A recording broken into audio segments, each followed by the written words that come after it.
All right, Shravan, we've got some breaking news that's just in, and we believe that India has conducted a second surgical strike at the Myanmar border. Remember, in 2015, there was an attack by NSCN Kaplang faction on Indian forces in Manipur, and 20 of our soldiers were killed way back in 2015. That was supposed to be the biggest strike that had happened in that region on the Indian Army, and now we believe a second surgical strike has happened. Earlier in 2015, as a response to that attack, you had Indian forces actually going into Myanmar territory and carrying out that attack. Snehesh is now joining us with the latest. Snehesh, tell us about this anti-terror operation that has just unfolded.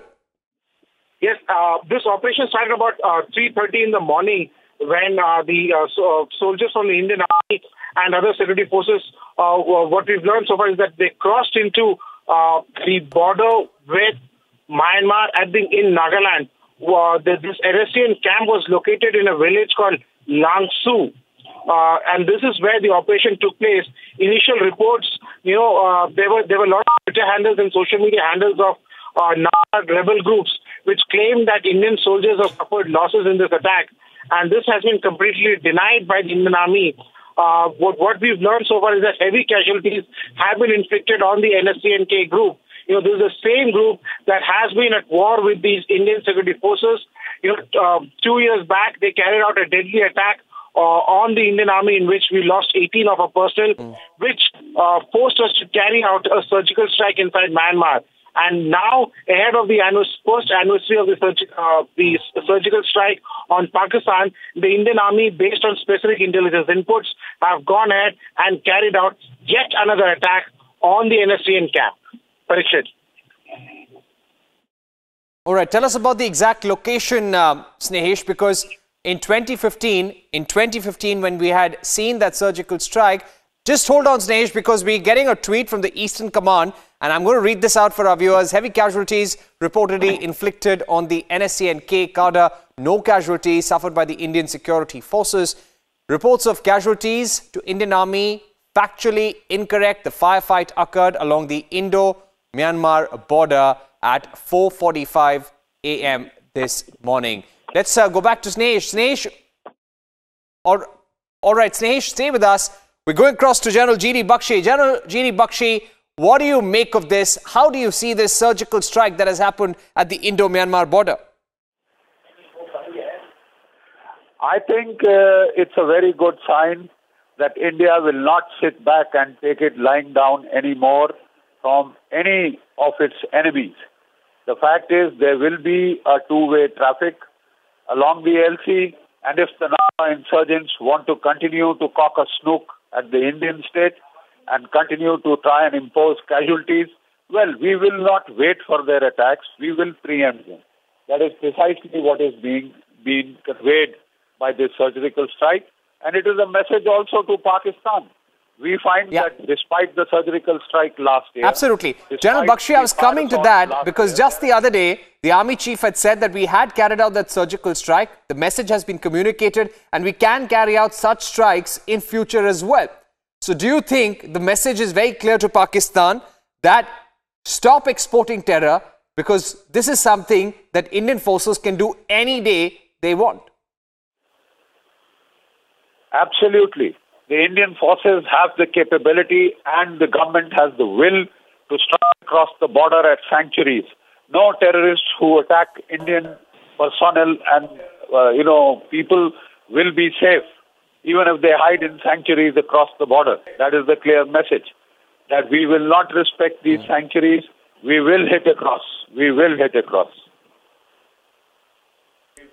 There will be consequences to how do you perceive the threat from the NSCNK? Because in 2015, they had killed 19 of our soldiers. That was supposed to be the biggest attack that had taken place in that region on security forces. So how do you perceive the threat of the NSCNK? There have been a lot of talks between India and Myanmar to counter groups like these, so that counter-terror cooperation is still on. But how do you perceive the NSCNK threat? The NSCNK threat was quite visible in 2015 when they carried out those massive assaults. This time, I think those massive assaults have been preempted. We have hit before people You're could saying those strike massive at us. assaults have been... I see that as the paradigm this time. And I think this is something that will feature now. I don't think sanctuaries across borders would be allowed to target India unmolested and go back.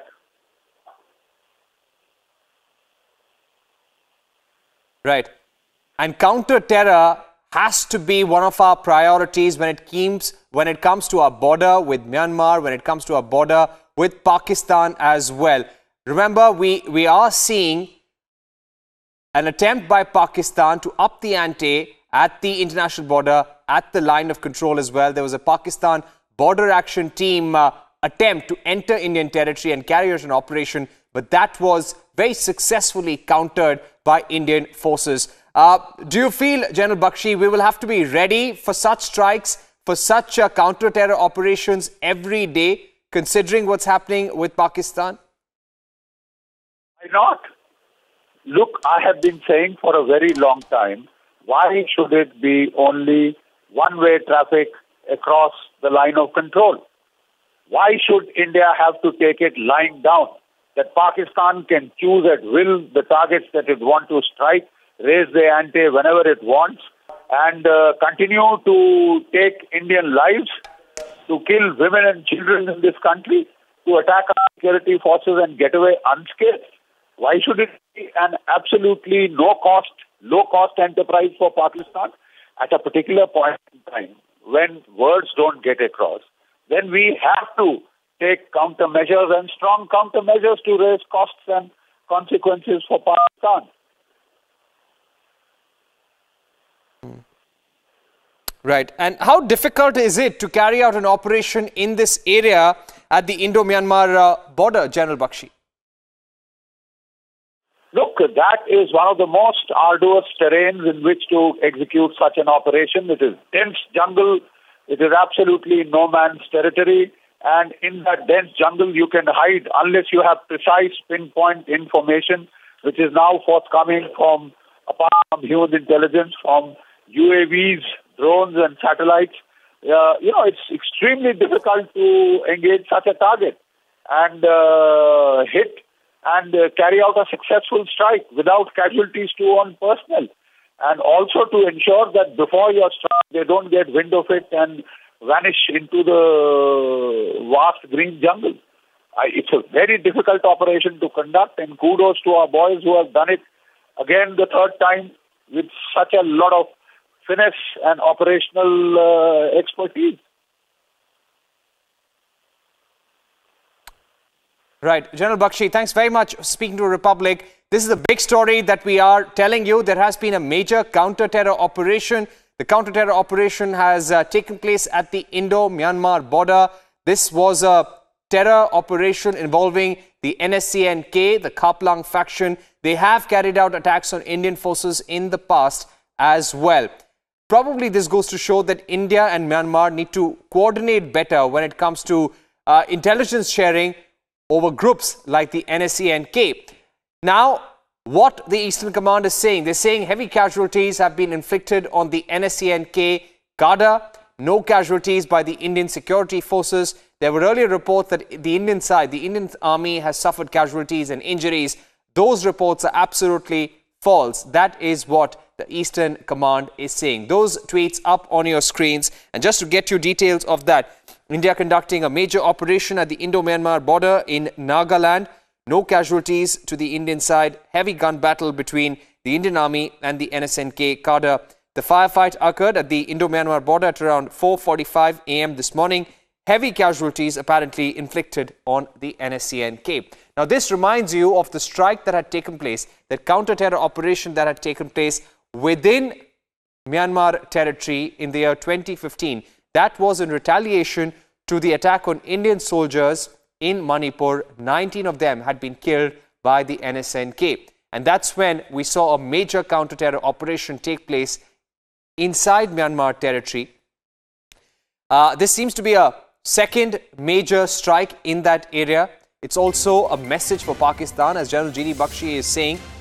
While the army is saying this is not a surgical strike, this is an answer to the critics of India and to terror groups in Pakistan that if they try and send terrorists across the border, India reserves the right and has the full capability to strike and strike hard, be it a surgical strike or be it a counter-terror operation. This is a classic case of a counter-terror operation which has been successful. We're getting your reports right now. Those are the official versions of the Eastern Command. Heavy casualties reportedly inflicted on NSCN-K cadre, no casualties on the Indian side.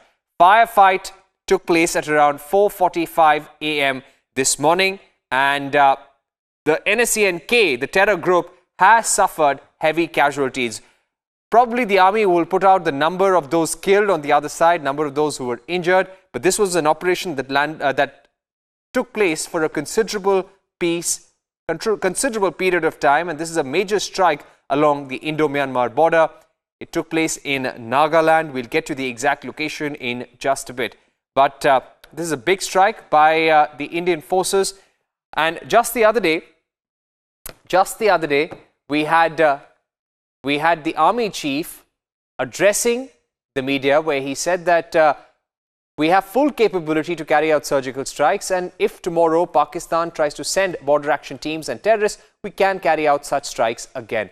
We're also joined by Abhishek Kapoor, our executive editor, and we have Aditya on the phone. Snehesh will be joining us from Vijay Chowk in just a bit. Aditya, any more versions, any more word coming from the army on this? Well, yes, the Indian Army, as always, has been very prepared along the border with Myanmar. And this particular operation happened along the border in the state of Nagaland. And it was early morning at around 3:30 a.m., just like my colleague Snehesh Alex Philip reported. And we're breaking these details first on Republic about the surgical precision with which the army has carried out this operation along the border side. That's the important statement out here, that the Indian Army has been always ready to hit out at these insurgent groups along the border. This is not the first time that it has happened, but this also conveys a very strong message to these insurgent groups that enough is enough.